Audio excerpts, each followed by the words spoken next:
Good evening, and welcome to the Devil's Night edition of It's Saturday Night. Do you know where your love is at? With your host, The Stroke. Oh, yeah, baby.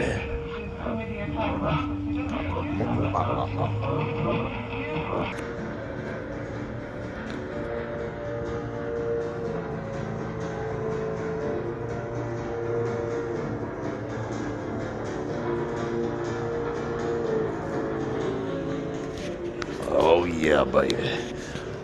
Devil's Night, here we come. I said it. Good evening, ladies and gentlemen, and welcome to yet another edition of It's Saturday Night. Do you know where your love is at? I, of course, am your spooky host for the evening, The Stroke. You are welcome. I'm sure the pleasure is all yours. I said it. Yeah, baby. So, listen, real quick. You want to hear a scary story?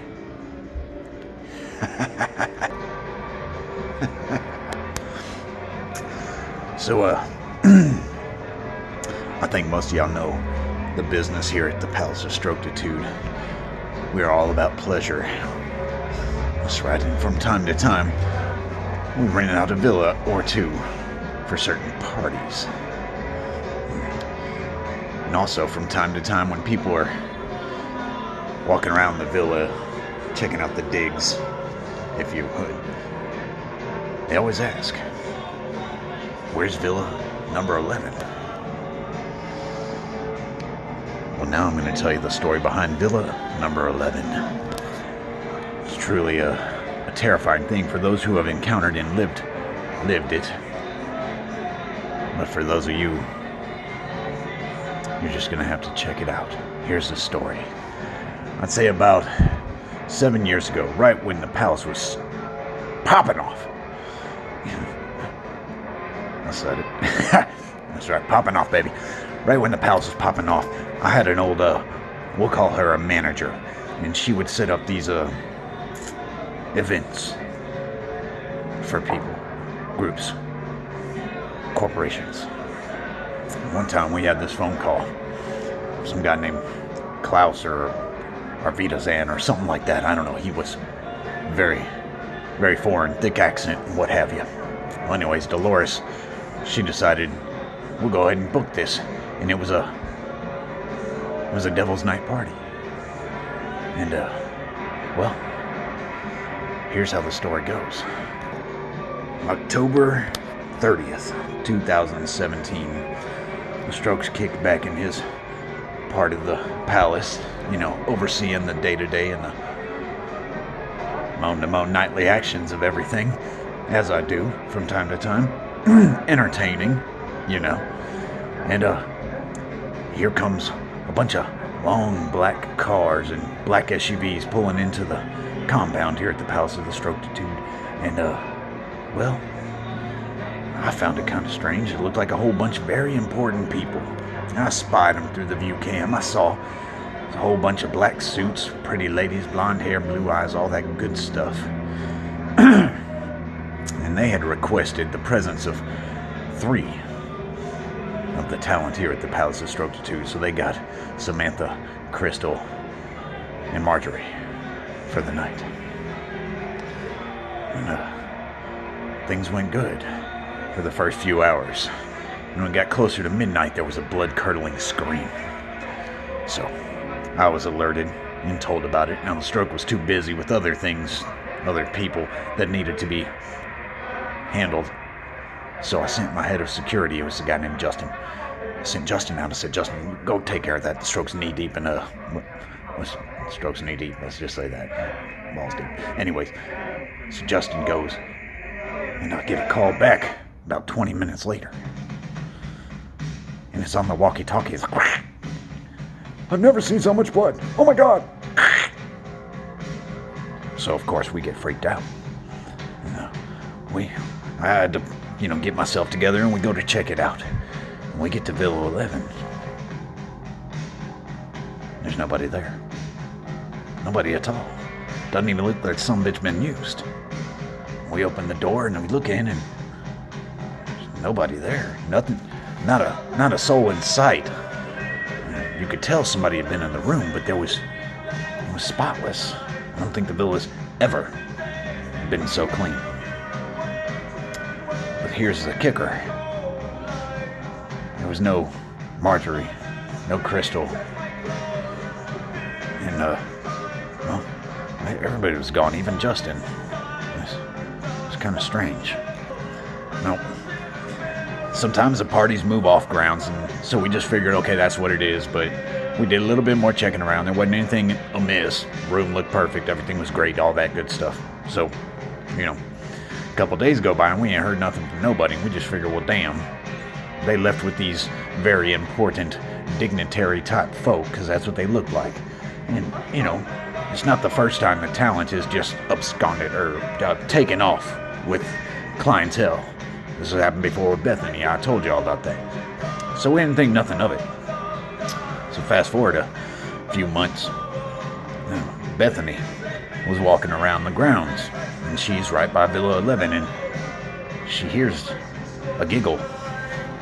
This is the way she describes it. And it was a certain type of giggle. And this is Crystal.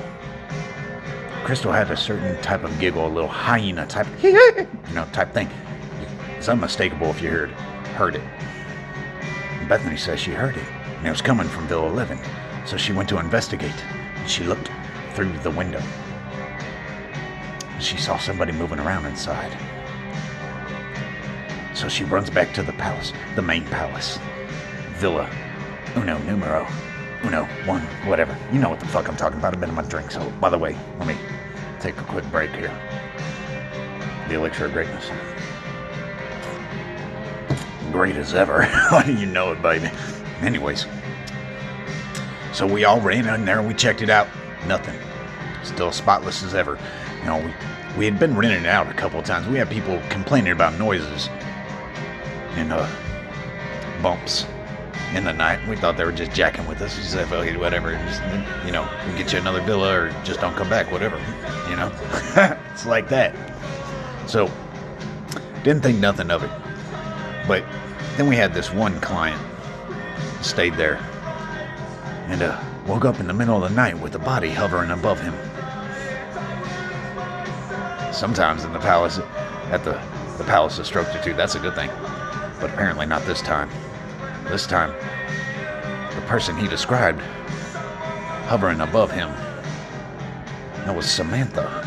And he said her hair was streaked with blood, and her eyes were hollowed out, and she was just hovering above him, like that, He said he'll never come back. So that prompted us to go ahead and shut down Villa 11. And we were just going to figure it out in our own due time. But what happened afterwards, about 3 weeks later, I just got tired of all the talk. The girls, they were clucking about it. They were, oh, it's haunted, it's haunted. So I said, fuck it, I'm going to go spend the night. Now, granted, the stroke was on some psychotropics that night, and I will admit, yes, I was. But I spent the night there, in Villa 11. And the events that unfolded that evening, I will not get into great detail, but I will tell you, Villa 11 is definitely haunted, or was. We decided to demolish Villa 11, and right now, on the grounds of the Palace of Structitude, all that remains of Villa 11 are 3 placards.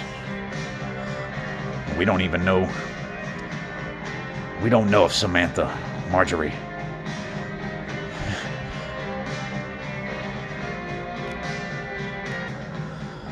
or Cackling Crystal. We don't know what became of them, but due to the things I saw, the things we've been told about, and the noises we've heard, we've decided to just go ahead and assume that they are no longer with us. And we'll pay our respects and tribute by those placards, which we did. So, about 2 years ago, I had a guy named Earl. He was our groundskeeper. And he said he was by the the placards, and he found a locket. This was this very special locket. It's a custom-made locket that the Stroker had made for Crystal. It had a ruby jewel with a C etched deep beneath the jewel. It's unmistakable what it was, and he found it laying on top of Crystal's placard. And he brought it to the Stroker. So I know that they still walk the grounds of the compound in some form or fashion. Now, like I said, we demolished this, no longer there, just the placards. Here's the spooky part. I told y'all at the beginning of this month I was going to tell y'all a scary story, and it may not be that scary to you. It is scary to the Stroker and the rest of the inhabitants of the Palace of Strokitude.